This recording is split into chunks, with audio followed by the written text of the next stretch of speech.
Alright guys, in today's video we're going to rank reptiles on a tier system on how hard they are to keep versus how easy they are.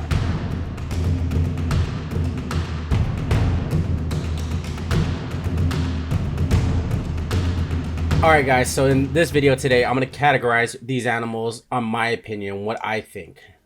Okay, so we're just going to start off the video.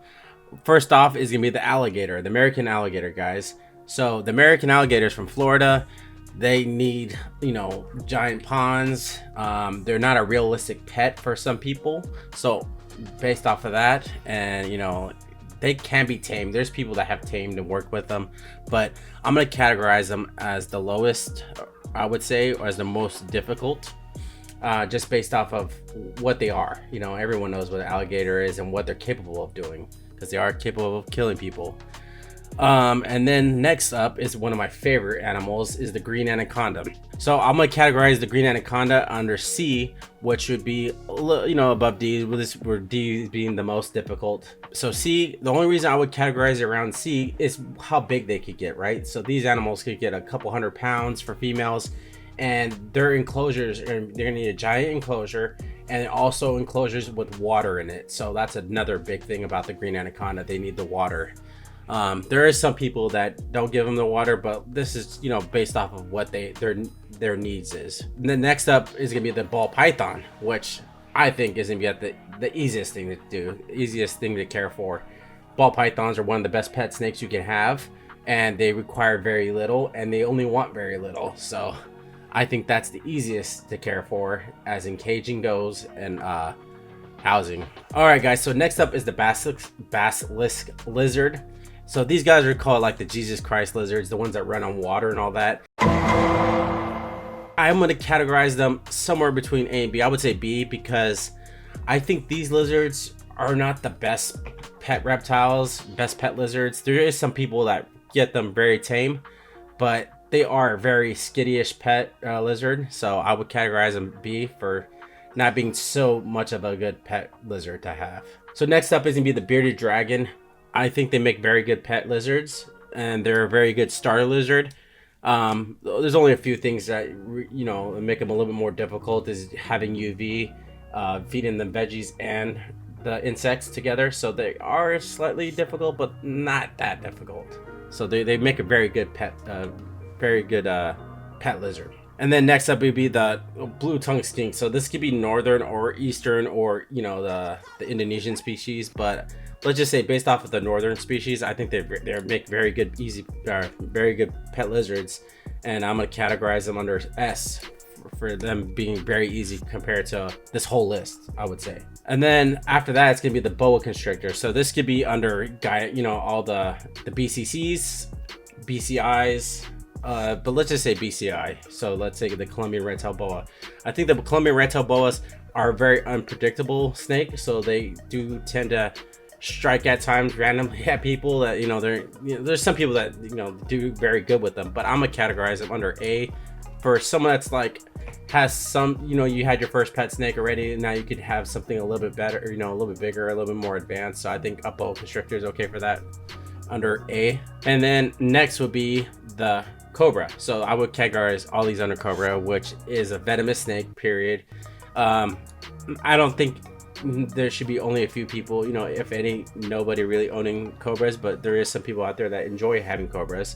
I don't think they're for everyone, and it's clearly why they're not for everyone. It's a cobra. So yeah, cobras can be predictor on the strikes, but them being venomous and lethal, I don't think they make very good pets, and they're not easy to take care of. Next up is one of the easiest, I would say, too, with the ball python, is the corn snake. So I'll categorize it under S, which would be the easiest to take care of. They require very little versus something like anaconda, right? That requires those big water sources. All right, guys, so the next reptile up is the crested gecko. These guys make very good pets, and I'm going to categorize it under S, simply because everyone knows what a crested gecko is and how easy they are to take care of. So I'm going to categorize it under S with the ball python, bearded dragon, the skink, and corn snake, which those are clearly, like, they make one of the best pets, all those reptiles. The reason why I put the crocodile as D is because not only because their size and what the requirements are, is because versus even alligator, they're one species that hardly anybody can really, tame out, and they're known to eat humans in the wild too. So I just, they're a clear D on my point. All right, guys. So yeah, I'm in a different setup than I normally am. Right now, I'm at my family's house down here in Washington. So I'm doing this video from my cousin's room over here, the guy who edits my videos. Alright guys, so next up is the day gecko. The day gecko I want to put under the category B, just because I don't think they make the best pets. I think they're more just of a visual lizard to have. I'm gonna categorize that right next to the basilisk lizard. So right now at the, the most easiest to take care of is the ball python, bearded dragon, the skink, corn snake, and crested gecko. So I think those are the easiest, versus the hardest right now is the alligator, cobra, and crocodile, which makes sense, right? They are very difficult. So let's move on with the list. This is just going to categorize all tortoises, medium, I would say medium to like large tortoises, not talking about like the giant ones. So I think tortoises are not for everyone, based off of, we don't give them adequate space that they need, and the proper UV for some people. So I think they could be categorized under B also. Like, don't get me wrong, they are easy species to take care of, but I think based off of what they truly need, I think they're a little mid-level species. So after that, it's gonna be the caiman. So the caimans I'm gonna put right down there with all the crocodilians. I think especially the caiman, they're one species that a few people can tame out, but they're known to be a little bit more defensive animal. Like again, like they require a little bit less water than the crocodile and the alligator, but caiman is a caiman. I think there shouldn't be pets at all. I think those animals are meant for the wilder zoos, period. Even though I want one. Alright guys, so this is another venomous species we're moving on to. It's the eyelash viper. Eyelash viper, venomous. They're not for everyone.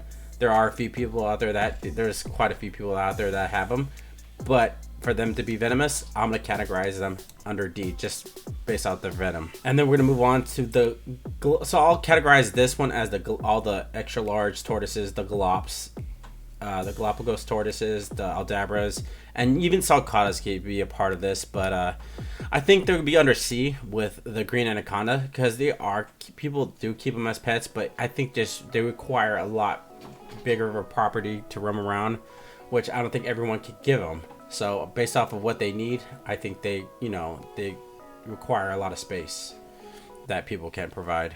Gila monsters. So Gila monsters are another venomous species, but I think these are not as venomous as, like, let's say the cobra. But I mean, because there is people that are allergic to venom, so they can be a little bit more difficult species if you do get bit by it. But this is not gonna kill the average person, depending on how allergic you are to it. But I think they still are a dangerous species to deal with. So I would categorize them under C, with the green anaconda and the giant tortoises like the galop and the aldabra. Okay, here's a species of lizard that we're moving on to, is the green iguana. So green iguanas are also a fairly popular pet lizard sold, but I don't think they're the best pet lizard by far, because they're very unpredictable. People get attacked by these guys all the time. I think they should be categorized under B, with the basilisk. There is like other species of iguana. If we're talking about rhino iguana, which is not on this list, the rhino iguana I would put a little bit higher, but if it's the green iguana, I'm gonna put them, I would say middle. Okay, so the reason I'm gonna categorize this hognose snake under, this is the western hognose snake, but let's just say all hognoses, not really all, because they're not all treated the same, but the western specifically, I'm gonna categorize it under A, because they say they are venomous, which they are rear fang venomous. Just to that extent, if you are allergic or something like that, I would have to categorize them under A. Yeah, so I think the western hognose snake is not a difficult snake to house or keep by any means, but I think just due to their rear fang venomous slightly, I'm gonna categorize them under A. So next up is the Jackson chameleon, which I'm not a big fan of chameleons, period. I think the Jackson chameleon is a pretty cool chameleon, but I think they should be categorized under A. I don't think they're the hardest thing to take care of. I know that some species like the veils are not for everybody based off aggression and all that stuff too, but I think the Jackson chameleon is still a capable lizard that people could care for.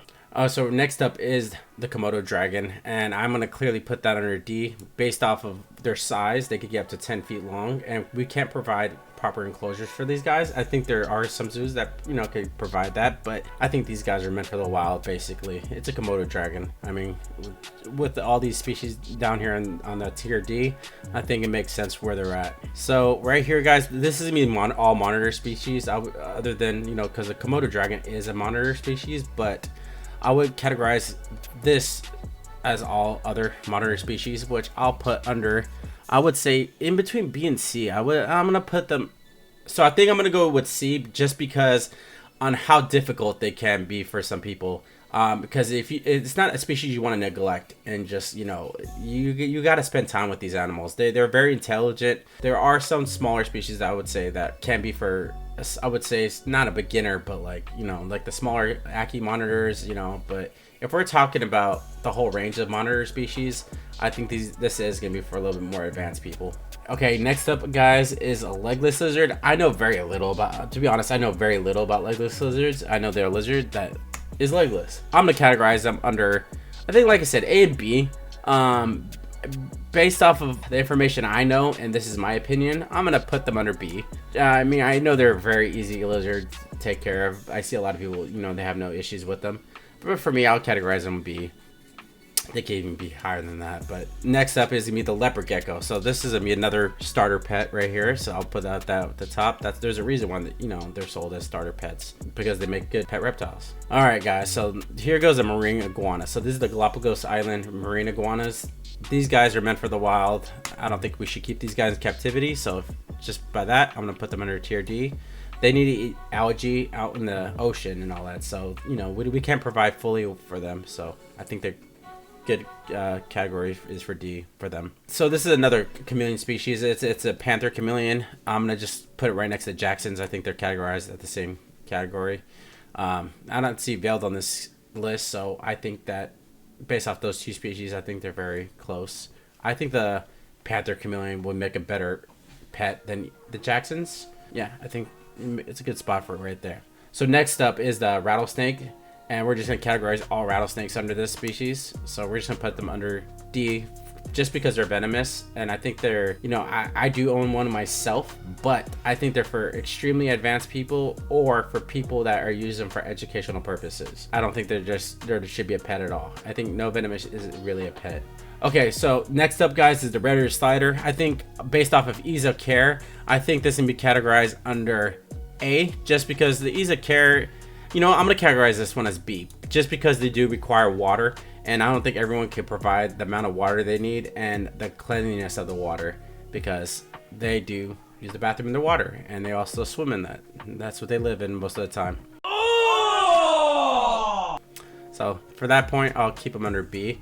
And of course, this one right here next is the sea turtle, and I think that's a no-brainer to put the sea turtle under D with the venomous stuff and all the stuff that's usually kept in zoos. But I don't think the sea turtle should even be kept in a zoo. I think that's meant for the wild only. That's something that humans shouldn't mess with at all. Alright, guys, so next up is the alligator snapping turtle. So based off of a full-grown adult, not just say a baby, because I know a lot of people had these as pets, but as a full-grown adult, what they're capable of doing, they could, you know, break your finger, they could take off a finger at a certain size. So I would categorize them under C, because I don't think they're as difficult as an alligator, cobra, all these under here, but they are very close to that. So based off how dangerous these guys are, I think I'm gonna categorize it as under C, just because what they could do to you. So next up, guys, is the tuatara, and this is not a true lizard. Even though it looks like a lizard, it's not a lizard.